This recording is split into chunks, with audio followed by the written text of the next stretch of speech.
Broadcasting from the Symphony Studios in Marietta, Georgia, it's time for the High Tech Women Podcast, brought to you by Symphony Technology Solutions. Listen in as we speak with and learn from inspiring women who have stepped up and stepped into careers in technology and construction. Now, here are your hosts.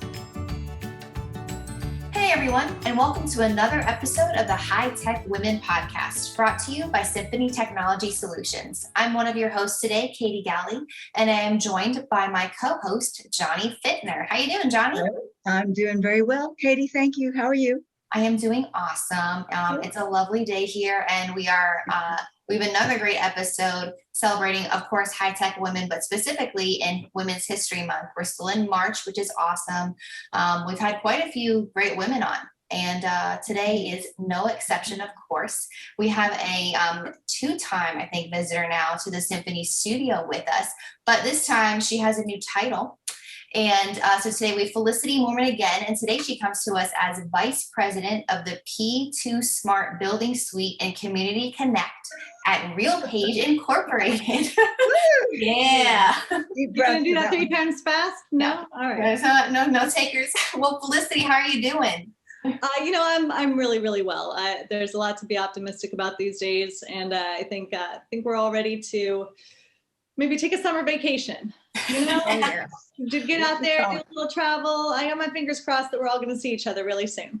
Yes, absolutely. Fingers crossed we're going to do that. And I owe so many beverages. So many beverages. You can't. I mean, I don't know how many friends I have on LinkedIn, but I think I owe all of them a drink at this point. All of them, yeah. Every single person. Just everyone. There you go. That's a nice tea, a coffee even, something. Whatever they like. I'm going to have to throw parties. Yes, big parties. Big parties. Fun. Yes. And you specifically, Felicity, have had probably a whirlwind of the last few months with everything going on. So, yeah. I will tell you, this amount of sleep I've gotten is probably directly relational to the amount of excitement. Like lots of excitement, not very much sleep. Just, what? Just like Dory, just keep swimming. Just keep swimming. Love it. Next day. Yes. Well, Felicity, let's dive right in. Why don't you tell us about your professional journey to date and how you specifically found yourself in the tech industry? All right, friends, don't hold this against me. This is confessional moment, right? So I used to be a lawyer. Oh my goodness. I know. And listen, sometimes you do something because you have a mentor who sees a light in you that would be effective in a space. And I think that's fair. And certainly I love my mentor to this day.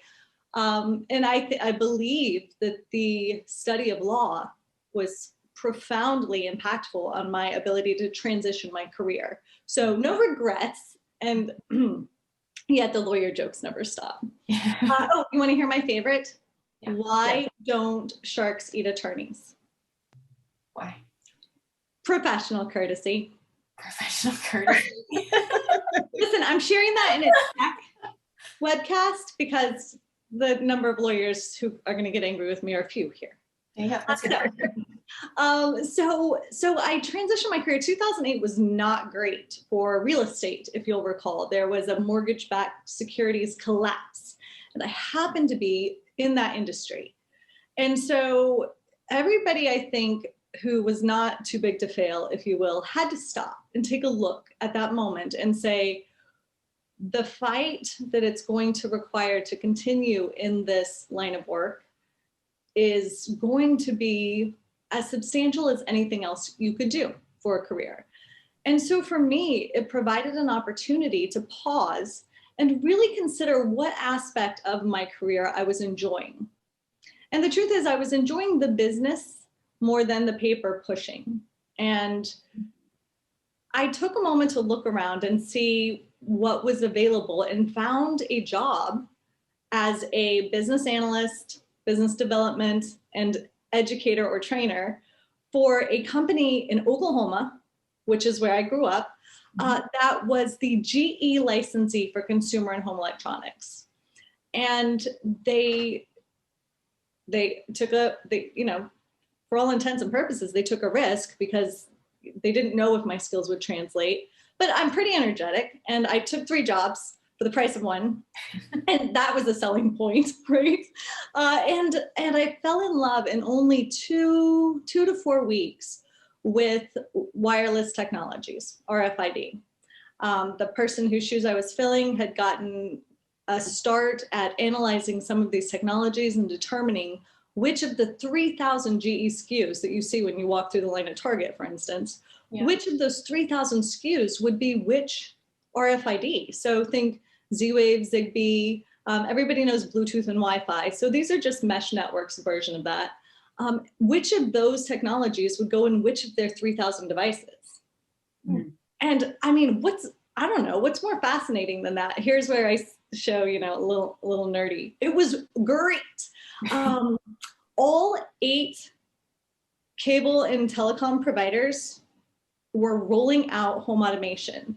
And they were right at the beginning of fleshing out their offerings. And I got to sit right in the middle of that and help launch everything from Nest at Best Buy to Comcast's version that is entirely different than what everyone else was doing.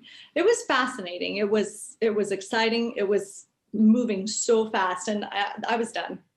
Yeah. As much as I enjoyed the business part of my legal career, I love technology. Mm-hmm. And I didn't know. I think that a lot of people don't know how competent they can be in this space, maybe especially women, because we're not necessarily directed towards technology or computer science as young people.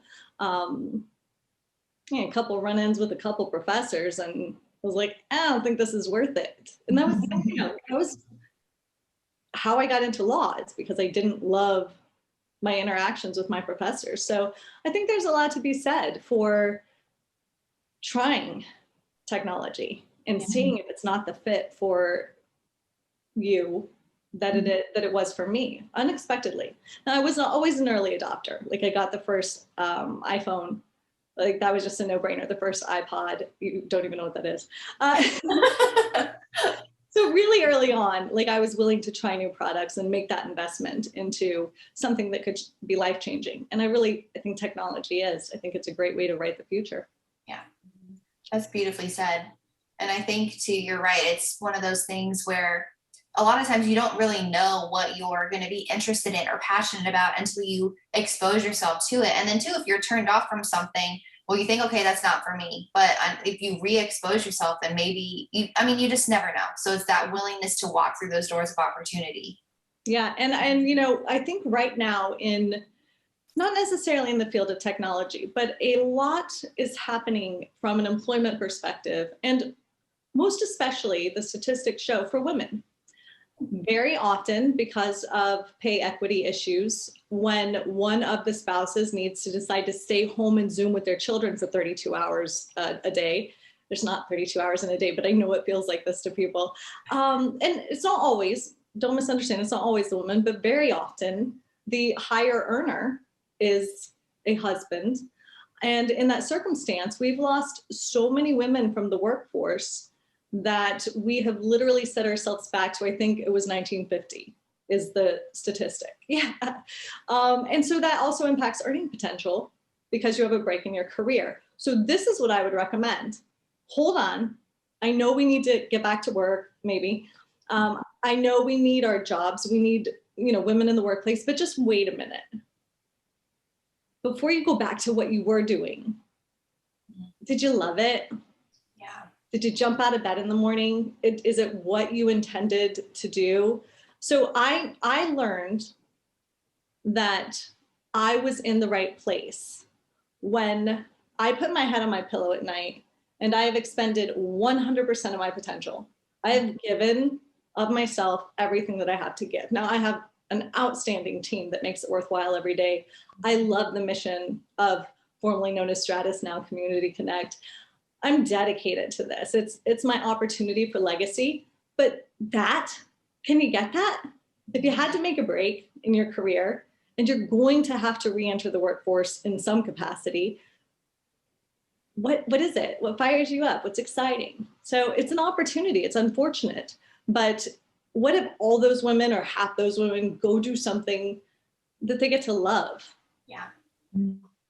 So, yeah, that's really impactful to think about. I mean, you go to bed and you've truly expended 100% of, and it's because you genuinely love it. And so, Felicity, in that vein, you know, of course, Stratus and now Community Connect, and recently being acquired by RealPage, and then in that, you know, transition, you know, kind of developing that new name. So can you walk us through that a little bit? So how you found yourself, of course, with Stratus, and now where this journey these last few months?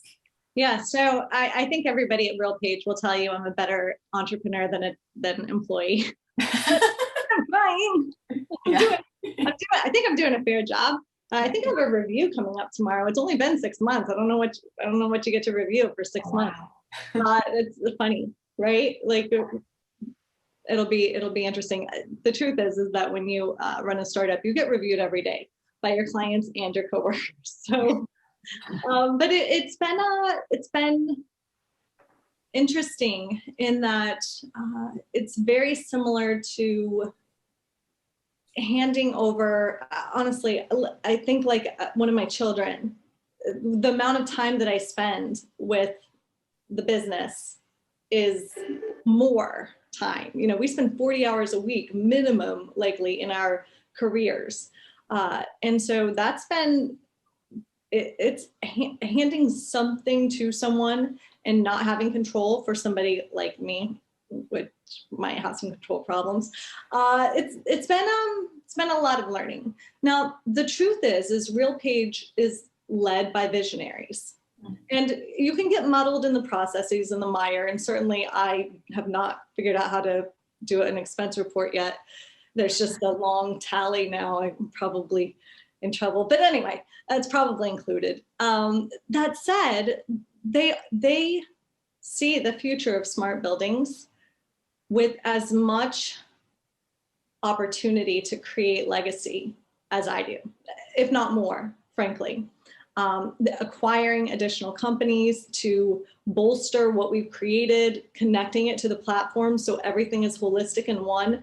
It is exciting. It is. I am so hopeful that we just continue to deliver these incredible technologies. The team is expanding so rapidly. And obviously with COVID, I'm in the office, but very few people are, just those who have to come in and get things and that sort of thing. I haven't even met everyone yet. You know, we've seen each other on Zoom, but I have employees that I don't know. Like, we don't have any heartstrings connected yet, you know, maybe cat pictures, but there's a lot of work to do to continue to deliver within another organization. And really, it's a roll up your sleeves endeavor. If you get the opportunity to join another company, it is as much work as the work. And maybe it won't always be that way, but right now it is. So Stratus was a very organic occurrence. Somebody found a thermostat that my co-founder had built for a manufacturer, and it had his company name on the inside. And they called on a Saturday, and who answers the phone on the Saturday? The CEO. So I answered the phone, and the guy was a little yelly. I won't say his name. But he's like, your thermostats don't work. And I'm like, I don't make thermostats. We make boards, smart boards, but you're losing me a little bit. He's like, I bought 300 of your thermostats. And now I'm thinking, wait, what? And we put them into our apartment building, and I can't see what the temperature is. I'm like, well, that's a little creepy, dude, but not really. I didn't say that. I said, what are you trying to do? And he's like, we're mass metered. The utilities are all inclusive. This was maybe 2013 end of, and energy prices were starting to spike, especially here in the Northeast. And he just wanted to get some setbacks, some basic stuff. But if you put a programmable thermostat in somebody's unit, they're going to program it to what they want, or they're going to leave it alone. And either way, you're not being proactive. So I told him, I said, you know, you bought hardware for a software issue. Let me see what I can do. And the rest is history. Or herstory. Very old. That was good. History. What's the experience been like to incorporate Stratus into the RealPage culture? I like to think we're incorporating the RealPage culture into Strat. Okay. I'm kidding. So I will say, RealPage is born in Texas. Mm-hmm. And I shared with both of you in the past that Stratus is pretty Philly. Yeah. We're a little gritty. I think there have been a lot of surprises for both groups. I think that most of those surprises have been good. Yeah. Okay, every once in a while there's a bite that you didn't expect to have taken. But overall, managing 8,000 people versus 80 people, a really different endeavor. And I can respect that the things we have done as a startup are unique to us, while also both attempting to influence the culture for a broader expansion around inclusivity and diversity. While they're working hard, I'm right there pushing. I'm like, yeah, let's do it. And do some things that mimic some of the things we've been able to do as a smaller organization, but at that scale. So it's a give and take, but the good news is that everyone is open to change. And a company that acquires, RealPage acquires a lot of companies. A company that acquires that many companies a year, I think they have done 12 in a year at times, you have to be flexible. And we're the beneficiaries of that flexibility. That's great. Wow. So, being able to, and of course you come with that unique perspective of one, with Stratus and everything it was developed for, but two, being that smaller company. And if, RealPage acquires that many, companies in a year, you get to bring that unique perspective into it. Yeah. And so Felicity too, with your new title, which is, I love it, the P2 Smart Building Suite and Community Connect, the Vice President of P2 Smart Building Suite. So with that illustrious title, can you tell us a little bit about now kind of the role that you fill within this company? Yeah, so, RealPage is being acquired, but prior to that announcement, my goal was to take RealPage via smart buildings onto the Fortune 500. I realize that's a very ambitious goal. It's not lost on me. But if you can scale a startup 100% year over year, yeah, what can you do for a RealPage size company? Billions of dollars. How do we get to that Fortune 500? And so my job is to answer that question. How can smart buildings be ubiquitously applied across every asset class? Public housing, affordable, senior, student, A+++.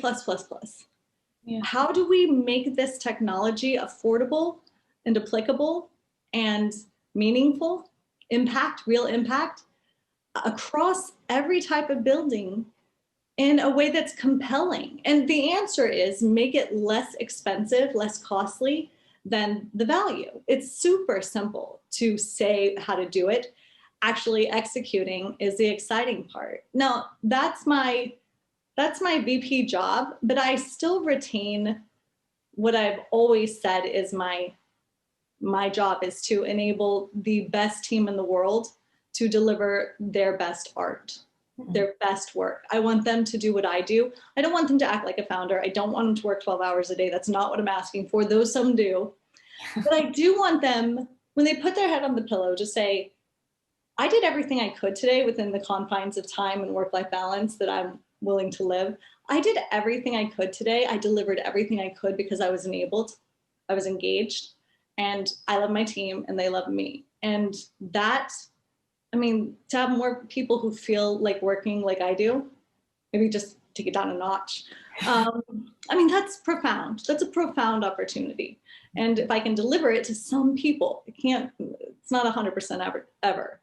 But that's a great opportunity. And then to hit that Fortune 500 level company, that's just telling the world that they did it. Now just let people know. Yeah. Yeah. Felicity, In this newfound role of yours, what aspect of your position do you enjoy the most? It seems like you enjoy all of it, but do you have a favorite? No, I still don't enjoy paperwork. Anytime somebody asks me to approve something inside of a new tool, I once spent 3 hours on a call trying to approve an expense report that somebody was smart enough to fill out. I tease a little bit, but I'm really not great at the meticulous part of management. And I have a whole bunch of new people who are relying on me to figure it out.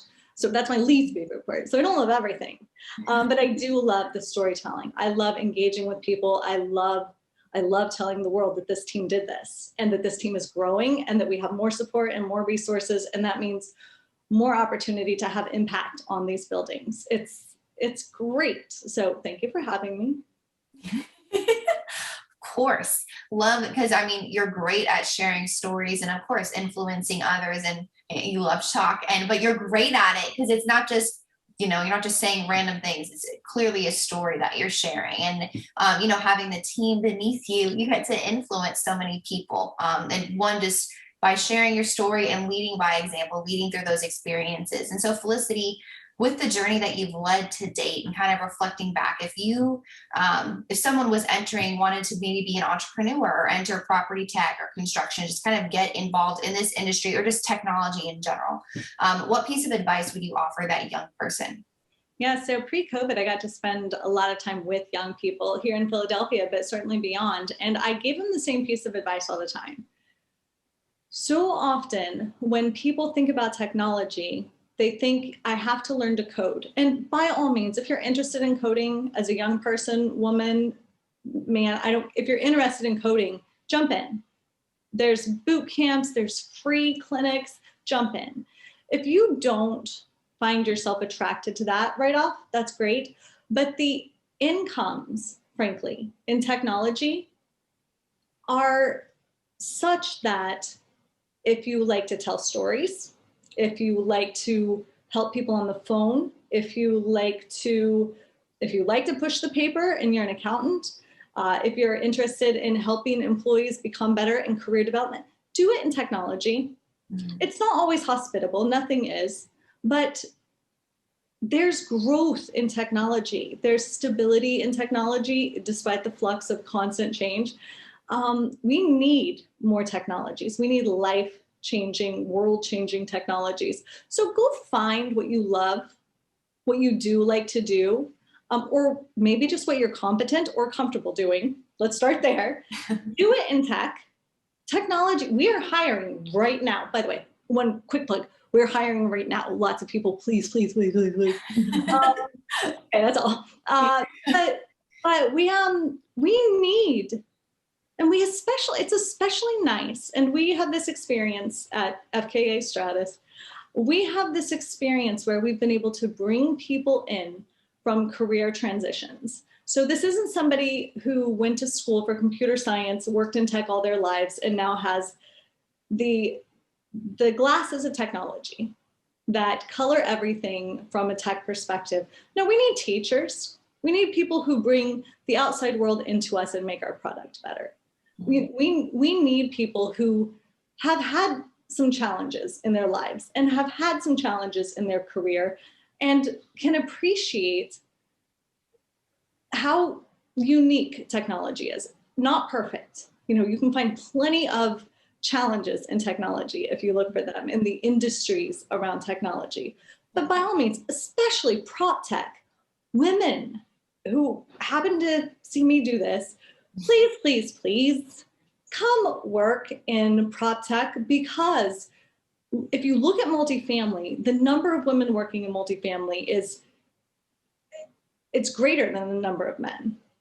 And yet we see women in multifamily. Oh, it's relational. Multifamily is all about relationships.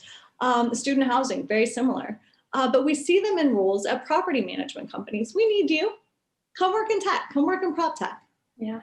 I mean, I want to take you from your employer if they're a partner, but if they're not a partner, I will. Just be a partner. That's how to save your employees right there. That's it. Love it. Love it. Felicity, who has been your greatest inspiration in helping you to get you where you are today?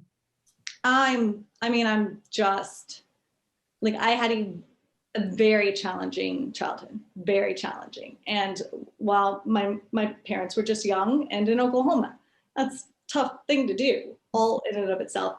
But I've had people all of my life step up at that moment when you need it. And we all know that moment where things went a way that they could have gone very differently. And I've had people step up and make themselves available to me from my youth. Everybody from, not just like my parents who tried so hard, so young to do so much for me, but all the way through godmother. I married somebody that my co-founder made me hire. Can you imagine being married for 20 years, but working with him for 10? Like, that's tough. So I'm just lucky. I'm not just lucky. That women don't say you're just lucky, but I am very, very fortunate to spend time with people every day who make me more excited about the next day.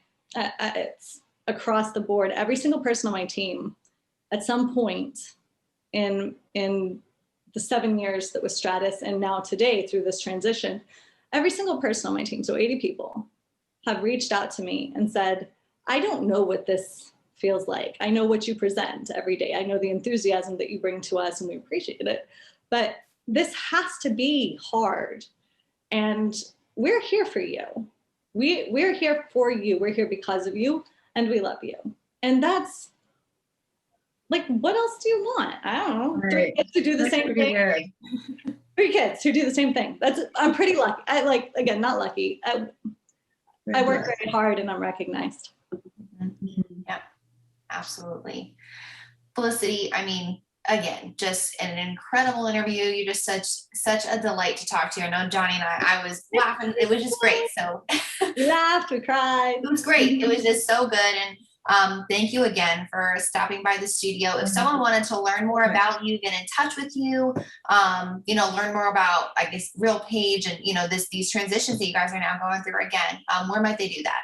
Yeah, so email me, felicity.moorman, and that's hard to spell, so find me on LinkedIn and connect there first, and then we'll email felicity.moorman@realpage.com. I told him just do felicity@realpage.com. How many of those do you have? See, told you, employee, entrepreneur. Thank you all for tuning in. We hope you enjoyed this episode.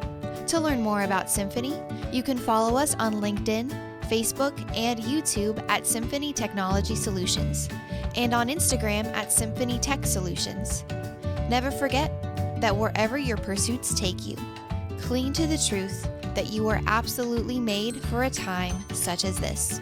See you on our next episode.